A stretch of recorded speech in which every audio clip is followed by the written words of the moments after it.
Bon, merci beaucoup, Marc, pour ce travail, je vais dire, important que tu as fait de débroussailler pour les choses qui sont pas de ta recherche, et puis pour aussi ta recherche qui est très, très intéressante. On peut commencer à poser des questions. Vous direz le monsieur là. Oui, bonsoir et merci pour ce brillant exposé. Dans les perspectives de production d'électricité, vous n'avez pas évoqué l'hydraulique, notamment les usines marémotrices, parce qu'il en existe une en France, Marémotrice de la Rance, où on n'a pas beaucoup de retours sur ce qu'elle produit, sur les perspectives de développement de cette chose.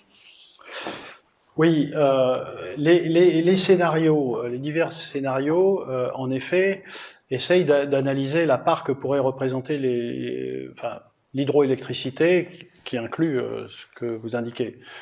La plus grande partie, ce sont les barrages, hein, bien sûr, et en particulier les STEP, hein, les stations de transfert d'énergie par pompage. Vous savez, genre le barrage de grandes maisons, où vous avez deux lacs à des hauteurs différentes.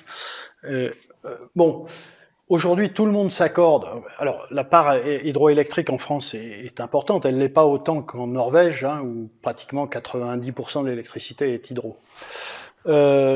Aujourd'hui, malgré tout, même si le scénario RTE est celui qui pousse un peu la part hydroélectrique, tout le monde s'accorde pour dire qu'on n'est pas loin d'avoir exploité tout ce qui était possible en hydroélectricité, qu'on va légèrement augmenter, mais que c'est pas là que ça va se jouer. Sur l'aspect que vous indiquez, j'ai pas assez de compétences, mais dans tous les scénarios que je connais alors parfaitement bien, la contribution de ça est très faible. Voilà. Donc scénario RTE ou ADEME. Voilà. Si on mettait plus d'énergie à développer, plus de recherche. Vous avez compris que dès que vous dites ce mot, je suis d'accord avec vous. Oui, mais voilà. C'est politique. Non, c'est pas que politique, c'est-à-dire que, à nouveau, les gens essayent d'évaluer les potentialités qui existent dans les différents secteurs et investissent le plus là où les potentialités d'accéder, si vous voulez, à des quantités importantes d'énergie décarbonée sont les plus fortes. Voilà. J'ai lu quelque part, je crois que c'est Jean Covici, qui dit qu'en fait on est quasiment à saturation. Ouais. Ouais. C'est ce que dit aussi Jean Covici. Ouais.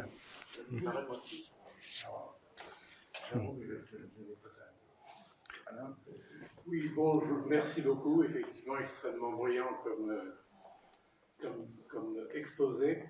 J'ai deux questions qui sont un peu naïves, hein, je vous le dis tout de suite. C'est les meilleurs. La première, est-ce que le passage dans le nucléaire de la fission à la fusion peut simplifier et accélérer la capacité de produire de l'énergie nucléaire? Alors, il s'avère que vous évoquez la fusion et le projet ITER, par exemple. Hein. Évidemment, à cet instant, je pense à mon ami Bernard Bigot, qui vient de mourir il y a 2 jours, qui a été administrateur général du CEA et qui était le patron d'ITER. Voilà, donc il faudra un autre grand porteur de projet pour ITER. Évidemment, il ne dépend pas que de Bernard Bigot. Mais... oui, ITER. Alors moi, je ne suis pas un spécialiste de la fusion, hein, du tout. Je connais mieux la fission. Mais sur le principe, en effet, si nous réussissons ITER, nous avons résolu le problème de l'énergie, pour ainsi dire. Non seulement par les quantités massives d'énergie que nous pouvons produire, mais aussi par la faible dépendance que nous aurons à ce moment-là des combustibles nucléaires pour faire marcher ITER, et troisièmement par la faible production de déchets nucléaires de cette nouvelle technologie. Donc, je fais partie de ceux qui, depuis le début, considèrent que, même si ça coûte très cher, il faut faire ITER, il faut tenter la fission, et au-delà de ça, même, c'est plus philosophique. l'homme doit avoir des défis aussi fous que de créer un soleil, et il faut, si on a des idées, si on a une stratégie pour le faire, et en plus c'est une coopération internationale extrêmement importante. D'ailleurs, il y avait les Russes, ça crée des problèmes. Donc il faut le faire, et donc en effet, rien ne nous dit que ça va réussir, mais c'est pas pour ça qu'il faut abandonner le projet, quoi. La deuxième question est la suivante. Est-ce que dans vos prospectives, vous avez tenu compte des 425 bombes à carbone existant aujourd'hui dans le monde, c'est-à-dire l'ensemble des projets d'exploration de charbon, d'exploration de pétrole, qui représentent quelque chose d'assez monstrueux, puisque, en principe, si tous ces projets se déroulent normalement, ça met par terre complètement toutes les prévisions en matière de température. Je ne suis pas sûr d'avoir bien compris la question sur est-ce qu'on en a tenu compte. Tous les calculs que je vous montre, c'est en effet, lorsque je dis tant d'électricité et tant de parties thermiques, je me retrouve, par exemple, dans le cas de la France, prenons le cas de la France, je me retrouve avec, prenons le scénario RTE de base, de référence, 1100 TWh en 2050. Au lieu de 1600. Donc, voilà. La moitié, donc 550 à peu près, 600 d'électricité. Donc j'ai tout le reste qui est non électrique. C'est une partie du transport, c'est une maritime, l'aviation, enfin, etc., etc. Ça ne sera pas la biomasse qui va faire ça dans les années à venir. Donc, sauf à ce que vous décidiez vous-même d'arrêter de prendre, nous tous ici, d'arrêter de prendre l'avion, la voiture, etc., et de plus utiliser le moindre goutte de pétrole et la moindre bulle de gaz, auquel cas les gens qui vont chercher ces ressources fossiles n'iront plus puisqu'il n'y aura plus de marché. Mais à partir du moment où vous-même, et moi aussi encore, je voyage encore un peu en avion, je prends ma voiture, etc., nous allons à la pompe et on gueule s'il n'y a pas d'essence qui sort du tuyau. Eh bien, pour le moment, nous demandons, sans le dire, alors on se drape mais c'est horrible qu'ils aillent chercher ce truc, mais au fond, nous demandons à consommer cette énergie-là. Et vous voyez bien ce que je disais sur l'affaire ukrainienne. C'était un moment où on aurait pu dire, bah oui, allons-y, baissons de 1 ou 2 degrés nos maisons, arrêtons d'aller, prenons le vélo, etc. Ben, qu'est-ce qu'on a fait ? On n'a pas fait du tout ça. Et pourtant, c'était une situation conjoncturelle extrêmement tendue qui aurait pu nous pousser à aller plus vite encore dans ce truc. Et qu'est-ce qu'on fait ? Je l'ai dit tout à l'heure. On s'arrange pour qu'on continue à consommer pareil.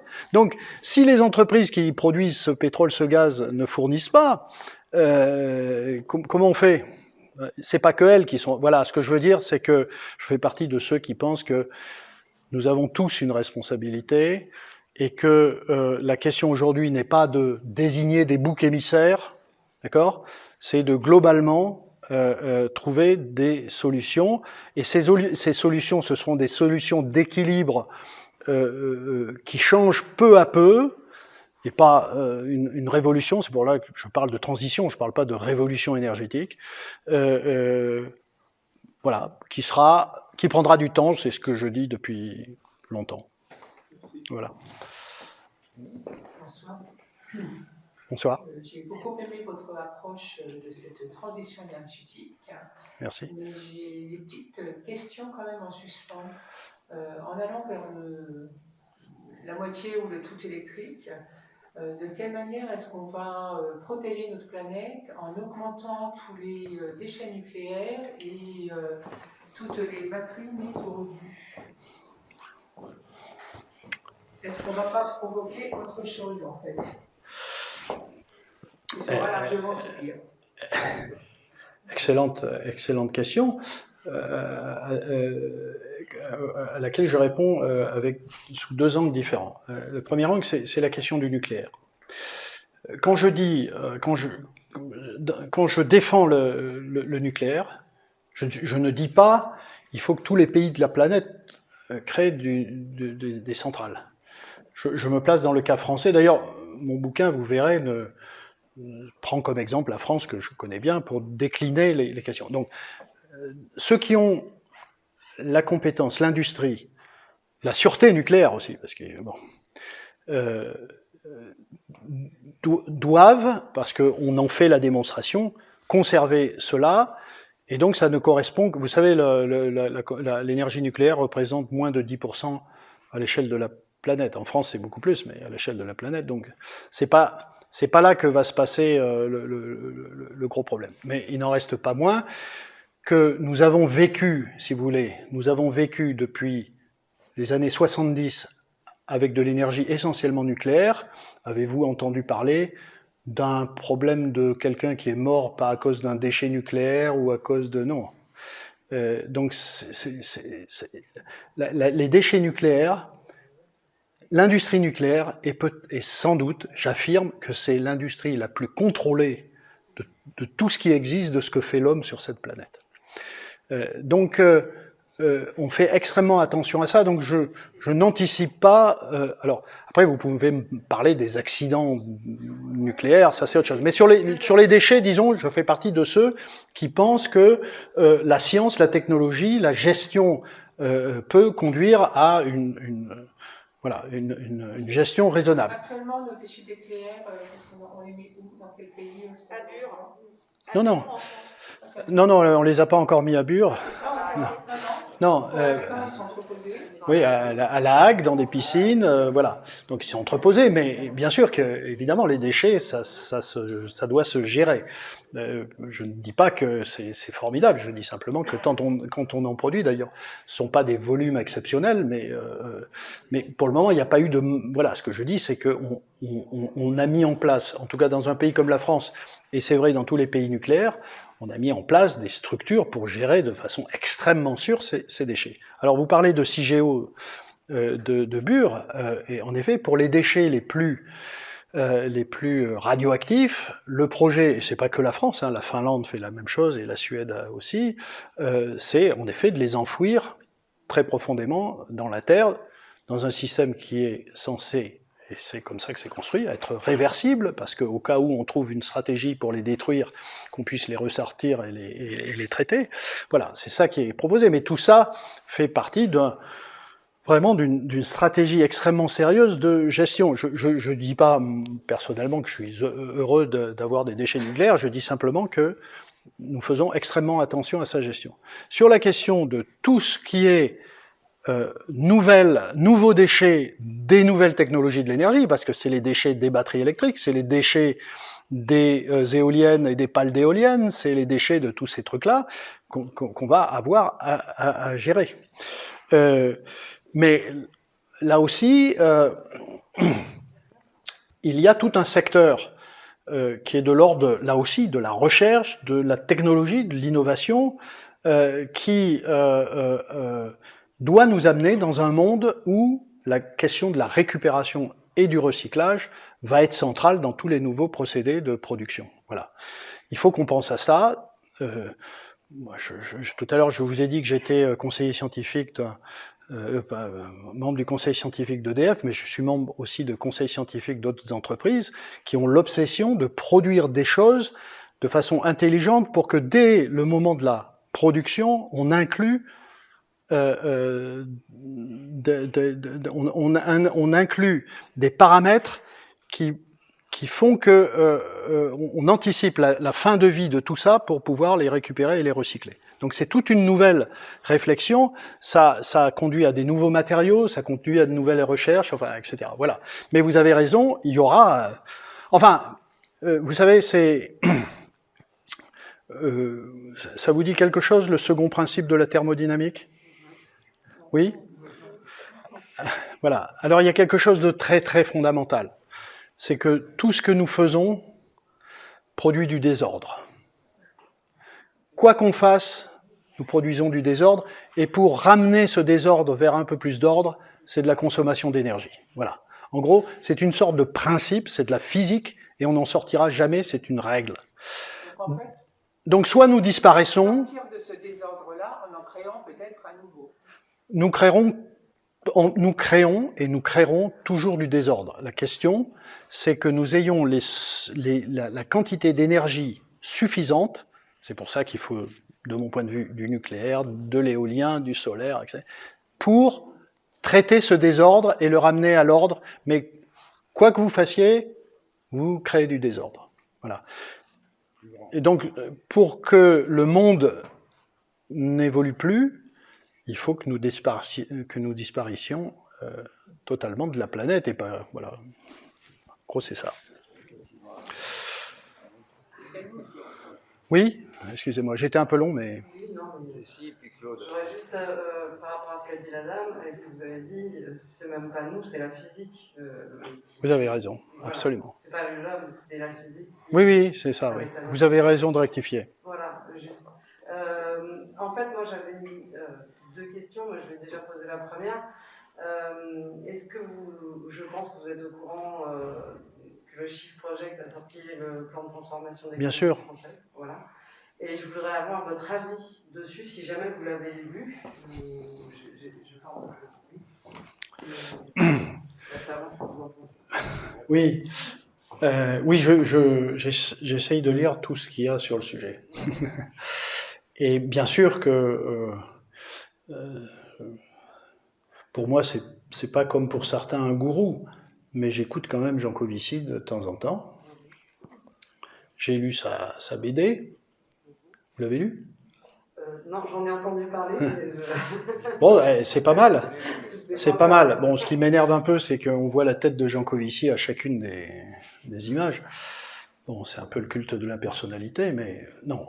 Jean-Marc Jancovici a fait un travail formidable de pédagogie pour expliquer les problématiques de l'énergie aux gens et pour faire comprendre, en effet, des aspects de pure physique, à savoir que si c'est tellement difficile de se débarrasser des fossiles, c'est parce qu'elles nous fournissent une force décuplée de faire tout ce qu'on peut faire. Bon. J'ai lu le dernier bouquin du Shift Project. Personnellement, je ne l'ai pas trouvé très original, dans le sens où, au fond, je savais à peu près tout ce qu'il y avait dedans, et notamment quand il parle, par exemple, des stratégies de l'industrie, puisqu'il fait des propositions pour l'industrie, pour diminuer les émissions de CO2. Bon, je veux dire, c'est des choses, voilà, qu'on lit un peu partout, donc c'est pas super original. La question du Shift Project, pour moi, c'est finalement... Enfin, ces gens-là sont dans une vision quand même extrêmement décroissante, ce que je comprends, hein, puisque si on croit pas qu'on peut arriver à résoudre les problèmes, finalement, il reste plus que ça. Hein. Le problème, c'est que je pense que ça n'arrivera jamais, parce que si nous pouvons décroître un tout petit peu, hein, c'est pas parce que la France passera de 1600 à 900 TWh, si les Chinois augmentent de 3000 à 10 000 TWh. Bon. Donc cette vision décroissante, au fond, n'offre pas assez de perspectives d'optimisme et d'engagement, parce que au fond, il dit un jour on manquera d'énergie et il faudra juste qu'on fasse avec, quoi. C'est-à-dire que, oui, moi ce que je dis pas que c'est faux, je dis simplement, pendant un laps de temps, essayons de faire le forcing pour, grâce à la recherche, la connaissance, etc., pour trouver des solutions. Voilà. Si on s'est planté, bon, ça sera Jean Covici qui aura raison, mais est-ce qu'on aura eu tort d'essayer de se battre pour trouver des solutions qui amènent à un peu plus d'énergie? Voilà. Je trouve qu'on a... Oui, attends, on va demander à Claude après. Je voudrais qu'on intervienne sur le Shift Project. On va demander à Claude et puis après à vous. Okay. Je voudrais juste, puisqu'on est sur le Shift Project, moi aussi j'ai lu, en fait, on s'est partagé le livre, comme ça on a décru, on a acheté un livre de moins. Il y avait quand même un aspect qu'on ne voit pas assez souvent, je trouve, c'est quand même d'imaginer les conséquences, je dirais, socio-économiques de ce qui va se faire, de ce qui va se passer. C'est-à-dire, les exemples que j'aime bien, c'est par exemple on va avoir plus de voitures électriques. Je pense que tout le monde va être d'accord là-dessus, que les gens vont s'y mettre, il va y avoir des aides, etc. Ça sera mieux, etc. Par exemple, ça va avoir des conséquences sur les garagistes, parce que les voitures électriques, c'est beaucoup plus facile à réparer. Donc, en gros, il faudra prévoir que 50% des garages vont fermer. Et ça, si tu n'anticipes pas... oui, non mais...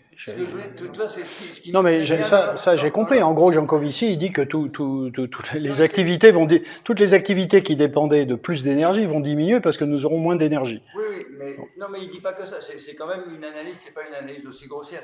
Non, mais il donne des exemples. Ouais. Si on n'y pense pas au début, eh ben on va brutalement s'apercevoir qu'on a mis tant de milliers de gens au chômage et qu'on les a pas formés, qu'on les a pas préparés aux nouvelles technologies. Je suis d'accord, c'est en gros, on voit quand même les mêmes choses. Vous dites des choses assez proches. Il y en a qui, lui, il est plus sur la décroissance, toi un peu moins. C'est-à-dire que, voilà. C'est des métiers différents aussi que vous faites. Oui. Mais en gros, on voit la même chose. Mais par contre, ce que je trouve intéressant, c'est cet aspect, on essaye de prévoir le maximum de choses derrière. Oui, anticiper. Anticiper, oui. Cet aspect-là, je trouve très oui. Claude a une question? Oui. Je m'inquiète de l'emprise de certains pays, je pense à la Russie, à la Chine, sur certains pays de l'Est, également Afrique. Et donc, ma question est... L'emprise de quel point de vue? L'emprise de grandes puissances comme la Russie, la Chine, entre autres. Donc, on voit une sorte d'appropriation des sols de certains pays aujourd'hui. Ah, c'est ça. Vous voyez? Et donc, à ce propos, aujourd'hui, ne faut-il pas s'inquiéter de notre autonomie en matière de ressources donc uranifères? Parce que, aujourd'hui, vous l'avez dit, la technologie EPR, il y a quand même, malgré tout, même si vous avez confiance en elle, tout à fait respectable, hein, c'est pas le souci, mais elle semble incertaine au plan financier. Quand on voit le coût de cet EPR de Flamanville, c'est ça. Vous avez raison. On est complètement ahuri, je veux dire.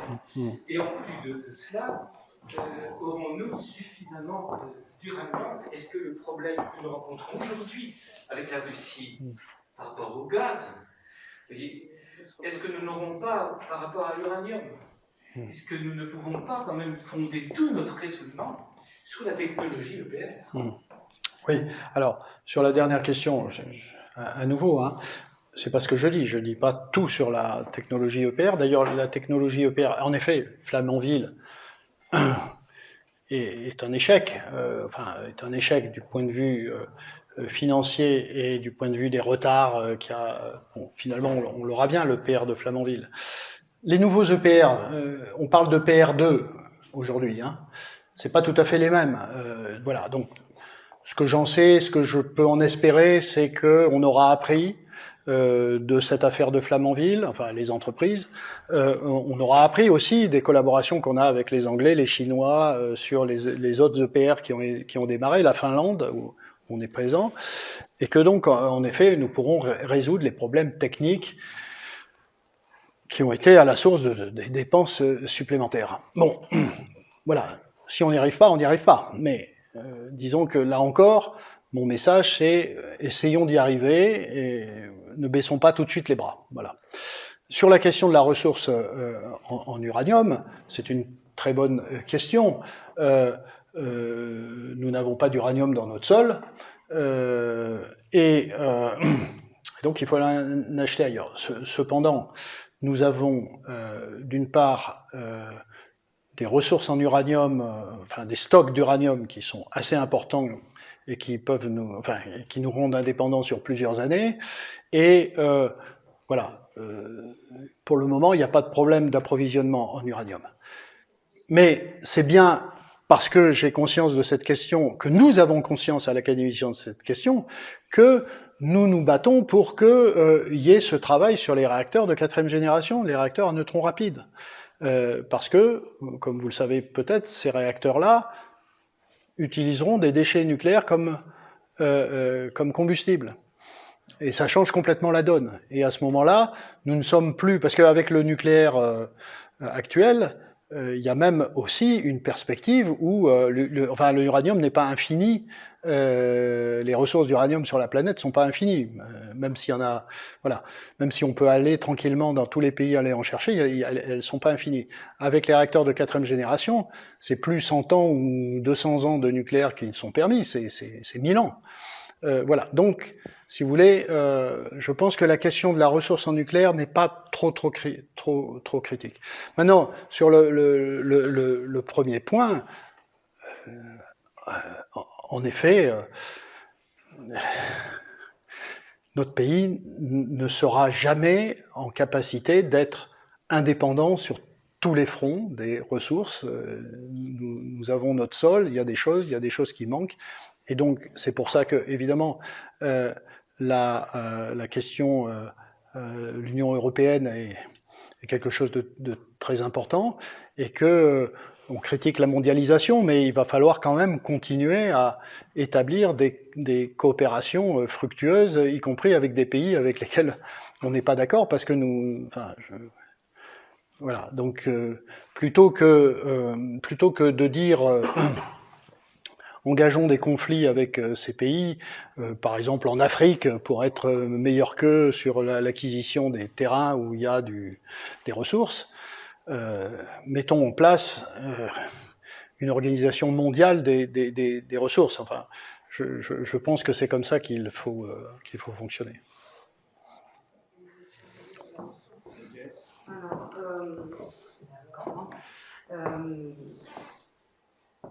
Alors, d'abord, je voudrais saluer tout ce que vous faites. Merci, c'est gentil.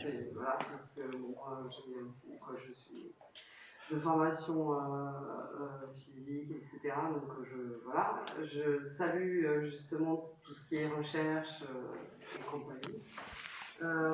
En revanche, je voudrais... je ne sais pas comment le dire, parce que je ne veux pas du tout vous enfoncer, donc je ne sais pas comment le dire. Est-ce que vous avez vu le film Don't Look Up? Bien sûr. Voilà. Je lis tout et elle voit tout. Voilà.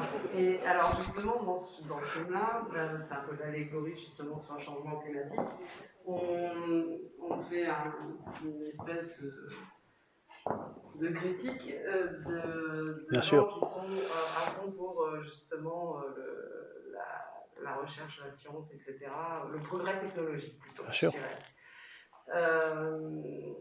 Est-ce que vous prenez garde de ne pas, comment dire, quand Philippe vous disait la remarque sur le BTFE qui a un aspect social qui est mis aussi en avant, est-ce que vous prenez garde justement de ne pas être trop dans cette image qu'on peut voir dans ce film-là? Alors, c'est deux choses différentes, parce que ce film est une caricature, très drôle d'ailleurs. Hein. Ouais. La présidente, là, elle est assez marrante. Comment elle s'appelle? Ouais, Meryl Streep. Ouais. Non, c'est une caricature, parce que, à nouveau, si vous voulez, ce que j'aime pas dans ce film, à part le fait qu'il m'a fait marrer, mais ce que j'aime pas dans ce film, c'est au fond, si vous voulez, cette tendance générale qu'ont ceux qui se préoccupent de cette question, et j'en fais partie, de ceux qui se préoccupent, pas de ceux que je vais critiquer maintenant, de essentiellement chercher des boucs émissaires et c'est toujours les autres qui sont responsables. Alors, c'est les entreprises, c'est les politiques, c'est facile, si vous voulez, de toujours dire que ce sont eux les responsables et qu'il suffit pour nous d'aller dans la rue en disant décarboner la planète. Bon, je veux dire, donc ça, non, ça je ne participe pas à cela parce que je pense que nous avons tous des responsabilités. Et dans notre pays, on a en plus la chance de pouvoir le faire démocratiquement avec des élections en permanence. Donc, mais voilà, c'est ça que j'aime pas dans ce film-là, voilà, qui en fait, au-delà de trouver les boucs émissaires classiques, hein, et qui sont ridiculisés d'ailleurs dans ce film, il y a aussi cette idée de complotisme que tout ça est organisé, que les politiques font exprès de manipuler les choses. Bon, ça, c'est pas vrai. Enfin, moi, je pense profondément que les gens sérieux aujourd'hui sont convaincus qu'il y a un problème climatique et qu'ils essayent de voir tous, moi, ceux que je rencontre en tout cas, que ce soit les politiques, les industriels, essayer de voir comment on peut faire pour résoudre la question. L'autre question que vous posez, c'est, en effet, qui va payer ? Donc moi je suis pas économiste, mais en effet je souhaite que nous puissions faire ça. Et d'ailleurs vous avez vu que je fais attention de dire au coût le plus bas, etc. Je n'ai pas de solution, mais en gros il faut quand même avoir ça en tête. Donc vous voyez bien que lorsqu'on met une taxe carbone, vous avez tout le monde dans la rue, ce qui prouve bien que c'est pas si simple que ça de d'imposer des taxes carbone, et que deuxièmement, en effet, il y a une réalité sociale qui fait qu'il y a des tas de gens qui souffrent et qu'on ne peut pas faire la transition énergétique et écologique comme ça, comme le pensent certains extrémistes. Donc oui, moi je suis sur cette ligne-là que nous devons prendre en compte les difficultés des gens pour avancer dans ce, donc peut-être faire payer plus certains que d'autres, etc. Mais à nouveau, je répète, vous voyez, on met une taxe carbone, les gens ne sont pas contents, et il faut leur diminuer le prix de l'essence pour qu'ils continuent à consommer comme avant, quoi. Je suis totalement d'accord avec vous. En revanche, dans mon métier, j'aide des gens à obtenir des primes pour rénover leur maison. Et à mon goût, on pourrait faire mieux. Ça, oui, bon ça, d'accord, on peut toujours faire mieux. Ouais. J'avais une autre question, mais je ne peux pas. Bonsoir. Bonsoir. Tout d'abord, je voudrais vous remercier de nous avoir apporté des éléments pour cerner encore plus les enjeux lors des débats qui sont de plus en plus courants sur cette question, et puis aussi pour nous aider à nous positionner, surtout quand on n'a pas forcément les connaissances scientifiques pour le faire. Au tout début de votre présentation, vous avez parlé de l'importance de l'adaptabilité. Oui. Et je voulais vous demander, parce que voilà, j'ai fait le lien avec ce qui se passe en ce moment en Inde et au Pakistan, et vous dites que le temps est une question extrêmement importante, on va avoir besoin de temps. Mais est-ce que notre corps a le temps, justement? Il faut demander aux biologistes. non, mais si vous voulez, si vous voulez, même si je vous répondais non, notre corps n'a pas le temps, ça ne changerait pas le problème. Ça ne changerait pas qu'on ne peut pas se débarrasser des fossiles demain, dans un an. Voilà. Et que si on ne le fait pas, c'est pas uniquement parce que il y a des types absolument dégueulasses qui veulent pas qu'on touche à ça. C'est parce que je pense profondément que, y compris les pétroliers, savent que le monde va changer, qu'il faut, même pour des raisons de survie, évoluer. Donc, vous voyez, c'est bien la façon dont vous posez la question, parce que j'entends beaucoup ça, c'est-à-dire, mais oui, mais on va mourir. Ben, mourons, mais non, on ne remplacera pas les fossiles du jour au lendemain. Vous voyez, le truc que je vous montre d'Allemagne, là, alors on peut s'en foutre qu'il y ait un blackout total pendant des jours et que plus personne n'ait d'électricité, etc. Très bien, on peut dire c'est ok, mais enfin pour le moment, il y aurait encore plus de monde dans la rue que s'il y avait 0,2 degré de plus. Donc voilà, l'Allemagne qui a investi massivement dans les énergies renouvelables, qui a supprimé le nucléaire, se trouve dans des situations comme ça. Donc qu'est-ce qu'ils ont fait? Ils consomment du charbon, et eux dont on nous dit qu'ils sont si vertueux en matière de politique écologique, ils font ça, plus, évidemment, parce qu'il n'y avait pas les importations là, ils importent le nucléaire français. Voilà. Non, mais, pour répondre à la question, je ne pense pas qu'on peut dire... Mais oui. On aura 5 ans, 10 ans, etc. C'est des choses qui vont se faire plus graduellement. Il y a des gens qui vont souffrir, qui en souffrent déjà beaucoup plus. Alors, vous vous souvenez, à la COP, je ne sais plus combien, le monsieur qui avait les pieds dans l'eau. C'est-à-dire que les gens qui habitent là-bas, ça va être vite catastrophique pour eux. Leur corps ne résistera pas, ils ne vivront pas sous l'eau. Donc, vous voyez, on ne va pas avoir une catastrophe comme ça. On va avoir peut-être qu'à un moment donné, quand on arrivera au bout il y aura une catastrophe qu'il faut essayer d'utiliser ce temps-là, à mon avis. essayer d'utiliser ce temps-là pour ralentir la courbe, éventuellement faire qu'elle se stabilise complètement et qu'on arrive à des choses. C'est clair qu'on aura des effets. Pourquoi on dit 1,5, mais on aura des effets à 0,5. On a déjà, vous voyez, il a pas eu pendant je ne sais pas combien de temps, il ne fait pas beau, par mois, etc. Il y a encore un boom qui a déréglé le temps, comme on le disait autrefois. Donc voilà, il se passe des choses, et puis à 1 degré, il se passera d'autres choses, puis à 1,5, il se passera autre chose, et puis à 2, il se passera encore autre chose, et ça sera de plus en plus difficile, et ça ne sera pas les mêmes gens. Il y a des gens qui vont s'en foutre, hein. Ils ont le soleil, ils sont contents, il fera beau, ils achèteront de la bouffe très chère, et qui sont des gens, ça va être dramatique. C'est pour ça aussi que je disais que j'aimais bien le chiffre-là, c'est qu'il essayait de voir en... Je vais le relire. Hein? Je vais le relire. Merci. Donc, bon, là où je suis d'accord, c'est un peu simpliste. Oui, c'est assez simpliste. Il faut un bouquin très grand public, et d'un autre côté, assez court. Je voulais montrer une vidéo, mais je ne sais pas si ça va marcher. Excusez-moi, il y a le monsieur là. Ouais. Non, mais sur l'adaptation, hein, là, c'est un sujet très sérieux, moi, de mon point de vue. Je ne suis pas spécialiste, c'est peut-être une des choses que je veux faire avant la fin de ma carrière, c'est travailler sur ce sujet-là, d'ailleurs avec un économiste, avec bon, c'est anticiper, en effet.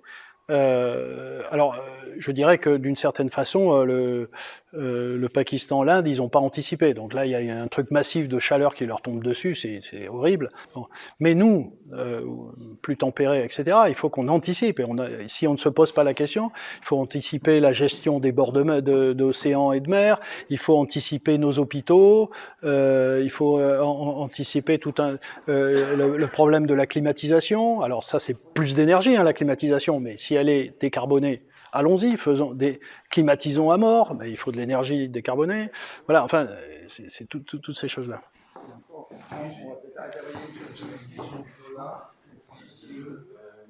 Sauf si vous voulez discuter. La question qui m'a été abordée est très intéressante. J'ai l'impression qu'il y a une tension entre le possible et le nécessaire. Vous expliquez, vous rappelez que les Gilets jaunes ont montré, Trafo, que ce n'était pas possible, de faire une transition rapide. Et je pense qu'on va peut-être pas s'arrêter là. Alors que la science nous dit que c'est nécessaire de faire une transition plus rapide. Et qu'on a déjà des conséquences à subir pour des siècles et des millénaires. Je peux compléter. La science dit aussi, et je me pose en scientifique qui le dit, que si je suis d'accord, parce que des scientifiques, d'autres, les climatologues, disent qu'en effet c'est nécessaire, moi, en tant que scientifique, je dis aussi que la science dit que ça ne pourra pas se faire en 1 an, ou 2, ou 3.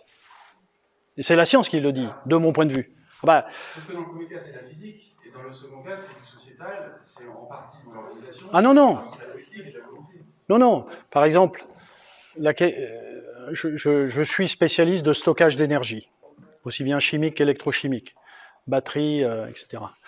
Je peux vous affirmer aujourd'hui que lorsque je fais les différents scénarios que je calcule dans un monde où il n'y a plus de nucléaire, plus de fossiles, d'accord, et que j'ai que des énergies renouvelables, la quantité d'énergie qu'il faut que je stocke pour me retrouver, dans le cas de l'Allemagne, avec suffisamment de trucs stockés pour redonner de l'énergie là où eux, ils utilisent du charbon et du gaz, eh bien je dis, en tant que scientifique spécialiste de cette question, aujourd'hui, nous ne sommes pas en capacité de satisfaire les conditions que RTE et l'Agence internationale de l'énergie nous ont données, et ça ne sera pas résolu dans les 2 ou 3 années à venir.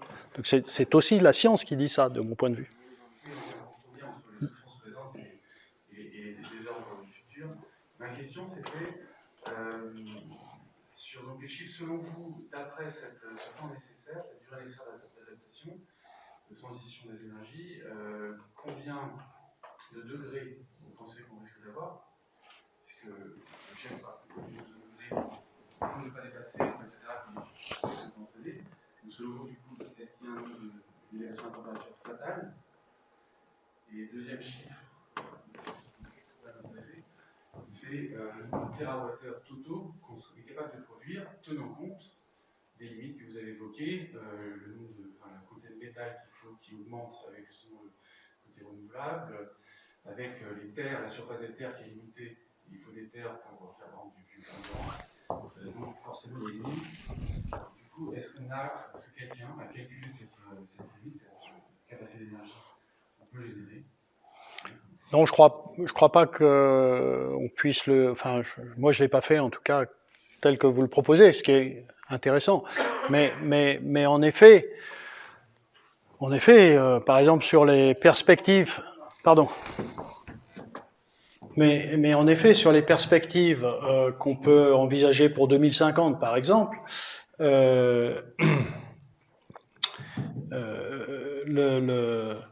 les quantités d'énergie, 900 TWh pour négawatt, 1500 TWh pour mon hypothèse, d'autres 1100 pour RTE, tout ça. Effectivement, je ne suis pas sûr que, par exemple, ils prennent en compte, en tout cas, dans mon cas, ça n'a pas été fait, prennent en compte toutes les énergies nécessaires qui seront utilisées pour, par exemple, récupérer et recycler, voilà, par exemple. Donc, mais absolument. Donc, mais tout ça, toutes ces choses-là sont dans notre liste, si vous voulez. On a tout ça en tête. Sauf que c'est très compliqué et voilà, et ça prend du temps pour comprendre tout ça. Donc, si vous voulez, il y a plein de choses qu'on ne comprend pas et qu'on ne sait pas mesurer, et mais ce que vous proposez est évidemment intelligent et il faut le tenir en compte. Mais en effet, il va y avoir plein de dépenses d'énergie indirectes associées à ce nouveau monde, y compris celui avec des énergies renouvelables. Oui. Oui, il y a des limites, bien sûr. Oui, bien sûr qu'il y a des limites, mais à ce moment-là, la question, par exemple, les ressources minérales, la question de la récupération et du recyclage est capitale, vous voyez. Et on n'a pas, alors ça fait partie aussi de l'adaptation, on n'a pas assez investi. Je vais vous donner, sur ces questions-là, je vais vous donner une anecdote. Il s'avère que, donc je suis chimiste, et il s'avère qu'à un moment donné, j'étais président du conseil scientifique de Veolia, vous connaissez Veolia sans doute, une des grandes entreprises françaises qui s'occupe de traiter les déchets. Et très rapidement, j'avais dit, il faut que vous anticipiez, et c'est vous qui pouvez faire ça, si le véhicule électrique se développe à mort, on va se retrouver avec des quantités de batteries massives, et qu'est-ce qu'on fera en fin de vie de ces batteries? On va les jeter dans des casses, d'accord, comme les voitures, et il y aura des régulations, il faudra savoir, mais il y aura une source massive de métaux à l'intérieur qu'il faudra traiter. Donc je leur ai proposé un projet de recherche pour cela. Eh bien, je m'y suis mis, moi, à ce projet de recherche, moi-même, mes équipes, et vous voyez, une batterie, donc il y a les parties solides, et puis après il y a les liquides, et puis vous dissolvez tout ce qui est métaux, donc là-dedans, dans une batterie lithium-ion, il y a du lithium, il y a du cuivre, il y a du cobalt, du nickel, du manganèse, et de l'aluminium, en gros, voilà les métaux. Eh bien, vous savez qu'aujourd'hui, en 2022, on ne sait pas séparer ces métaux. Il faut faire encore plus de recherche. Moi, en travaillant là-dessus, j'ai réussi à séparer le lithium de tout le reste. On a un brevet. J'ai réussi à séparer l'aluminium de tout le reste. C'est bon. Eh bien, aujourd'hui, on est infoutu de séparer le cobalt, le nickel, le manganèse et le cuivre de façon propre. Et pourtant, ça paraît tout bête comme question. Donc il faut du travail. Vous voyez, une question aussi simple que ça, et c'est pas faute de pas y travailler, c'est difficile. Alors, je vous donne la réponse quand même. Le lithium, c'est un ion qui a une seule charge plus, l'aluminium a 3 charges plus, et les autres, ils ont des charges 2 plus, tous pareils. Donc c'est facile de séparer les ions en fonction de leur charge, par contre, ceux qui ont la même charge, c'est extrêmement difficile et on n'y arrive pas. Donc, voilà.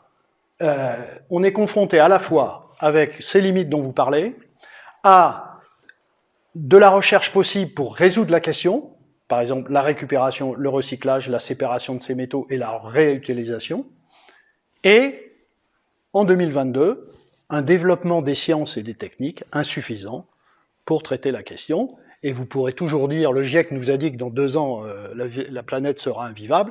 Eh bien, je peux vous dire que dans 2 ans, je ne suis pas sûr qu'on sache séparer le cobalt, le nickel et le manganèse. Voilà. Donc, on mourra, mais je... Vous pensez que dans 2 ans, le Premier ministre de la planification écologique aura pu avancer un peu plus vite. Ah, j'en suis sûr, oui. Je suis sûr que plus on avancera et plus la prise de conscience sera telle que, voilà, que les choses avanceront. Mais si c'est pour vous raconter des bobards en disant dans un an les questions de récupération de recyclage seront réglées, eh ben moi je viendrai vous dire que non, c'est pas vrai, on vous raconte des bobards. Voilà. Vous voyez? Alors j'y vais. Alors par rapport à ce que vous venez de dire à l'instant, et puis par rapport Où à ce que êtes-vous? je voulais dire avant, Ah, c'est moi. oui, pardon. On sait qu'on manque énormément de matériaux sur Terre, puisqu'on mange à peu près beaucoup plus que ce que la Terre nous donne. Pourquoi est-ce que dans le scénario, enfin dans l'étude que vous avez présentée ou que d'autres présentent, il n'y a pas le scénario des économies et le détail des économies que toutes les nations peuvent faire, en particulier celles qui usent le maximum d'énergie et de matières premières? Pourquoi est-ce que c'est pas présenté aux gens? Parce que je rejoins peut-être ce qu'une personne a dit, mais j'ai pas toujours bien compris, sans micro ou mal compris.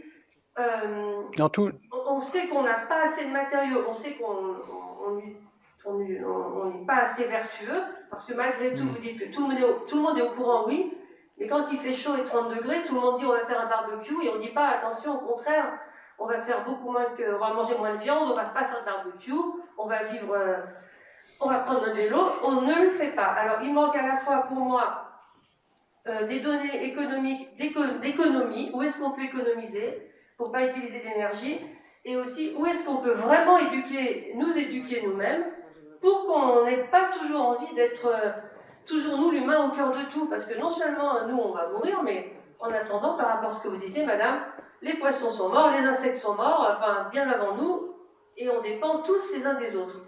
Voilà, moi je trouve que ça manque dans ce genre d'exposé. On cherche toujours à produire, mais voilà, nous montrer comment économiser sans pour autant décroître au sens on régresse. Voilà. Non, oui, vous avez raison, mais en même temps, je ne suis pas d'accord avec vous, parce que tous les scénarios que je vous ai montrés sont des scénarios de baisse de consommation d'énergie. Ça veut dire qu'on... Quels sont les exemples que vous donnez, ou qu'on pourrait donner? Par exemple, on éteint les lumières, on consomme moins de chauffage, enfin... c'est ça que j'aurais voulu dire, mais, que ce soit détaillé. Oui, d'accord, non, mais là, vous parlez de comportement individuel, mais ce qui est inclus dans les baisses d'énergie, dans les... Ah si, éteindre la lumière et pas manger... C'est commune, enfin, pas chez vous forcément, non, le collectif. Oui, non, mais ne mettez pas de côté les comportements individuels, ils sont super... Ils sont super importants. Non, ce que je veux... Ça ne marche, enfin, bon, je suis bien concernée pour avoir poussé les collectivités à éteindre leur lumière publique, les entreprises qui laissent allumer pour une soi-disant une sécurité ou je ne sais quoi, ou qui ne savent même pas que c'est allumé. Il n'y a pas que la lumière. Après, il y a tous les procédés technologiques. Bon, mais si vous voulez, tous les scénarios qui présentent des baisses d'énergie globales arrivent à ces chiffres-là, à la fois par des diminutions de consommation d'énergie dans le secteur, donc inclus. Si vous regardez le scénario négawatt de 900, ils décrivent parfaitement là où, c'est-à-dire vous utilisez moins la voiture et vous faites plus de vélo, vous faites des transports en commun, et puis il y a l'efficacité énergétique sur laquelle travaillent les entreprises, sur les systèmes de chauffage, sur les systèmes de climatisation, sur la production industrielle de tel ou tel truc. Tout ça est inclus là-dedans. Donc non, pour arriver à des baisses d'énergie, vous comprenez bien que si on a même une croissance de 0, mais avec une hausse de la population, en gros, s'il n'y a pas des efforts de diminution d'énergie, ces scénarios ne voudraient rien dire. Donc ça inclut en effet des changements de vie. Voilà. Alors, certains vont drastiquement à 900 TWh en partant de 1600, d'autres le font un peu moins. Je pense que personnellement, en regardant les scénarios dont on nous parle, que de passer de 1600 à 900, c'est trop extrême, mais si on y arrive, tant mieux. Mais non, regardez par exemple, je vous invite, et pourtant je ne défends pas ce scénario, mais regardez le scénario Négawatt. D'une certaine façon, Négawatt a le courage de dire ce que sera un petit peu la vie à 900 TWh plutôt qu'à 1600. Et ça implique, en effet, des organisations différentes et des comportements individuels différents. Ok. Alors on va vite arrêter. Kélin. Oui, on veut. Merci infiniment, Marc. Merci.